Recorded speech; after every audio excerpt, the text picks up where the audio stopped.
আমাদের প্রধান উপদেষ্টা ডক্টর মোহাম্মদ ইউনূস এবং জাতীয় ঐকমত্য কমিশনের প্রধান ডক্টর মোহাম্মদ ইউনূস একটা বৈঠক করেছিলেন সংস্কার কাজের অগ্রগতি সম্পর্কে জানার জন্য।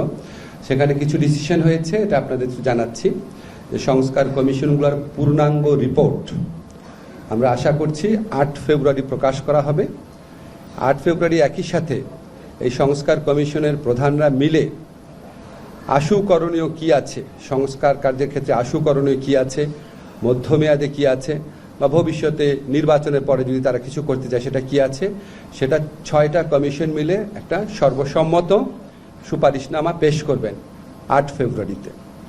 এই সুপারিশনামা এবং কমিশনগুলোর রিপোর্ট আমরা সকল রাজনৈতিক দল এবং আমাদের জুলাই গণ অভ্যুত্থানের পক্ষের শক্তি যারা আছে তাদের কাছে পৌঁছে দিব সেদিনই। এরপর রাজনৈতিক দল গণ অভ্যুত্থান